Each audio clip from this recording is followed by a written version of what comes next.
As you work in Logic Pro 10, you should be prepared to have a much more intimate relationship with the Application Preferences panel than you're used to.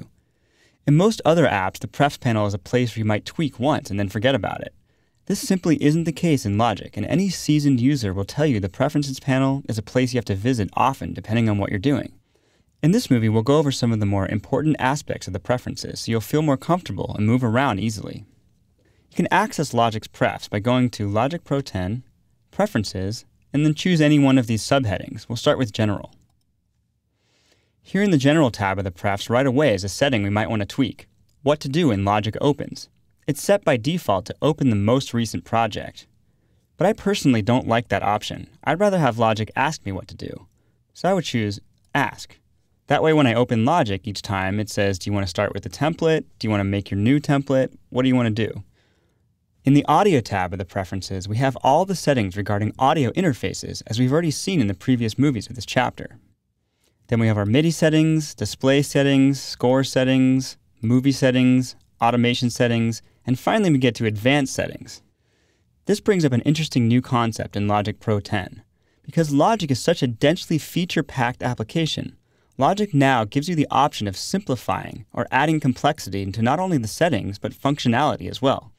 The idea is that depending on the area you're working in most, whether it's audio, surround, MIDI, control surfaces, whatever it is, you can click the Additional Options tab, and that'll give you more features and settings available for those types of activities. You can turn this on and off as you're working. For example, when I switch on the surround box, Logic will stop and reopen for a second, but now I'll have surround settings in our tracks. Notice when I go into the track inspector and I look at outputs, now all of a sudden I have surround outputs as options when I didn't have that before. And then I can turn that off when I don't need it. Go back to our stereo output, and the surround outputs don't show up anymore.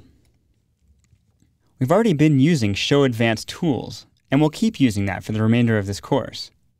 So just when you thought you had all the preferences dialed in, I want to throw another set at you. Up until now, we've only been speaking about global preferences. That means all the preferences that affect the application independently from the project you're in. Again, these are found here in Logic Pro 10, Preferences. But there's another more project-specific group of preferences as well to become familiar with. These live in the File menu. They're under File, Project Settings. Here you'll find things like metronome settings, recording settings, basically anything that's specific to the project you're currently in. And these changes will be saved into your project when you hit Save. Advanced Tools and additional options in the Preferences panel is an ingenious way to show you only the tools you need when you need them, and it offers a less cluttered work environment in Logic.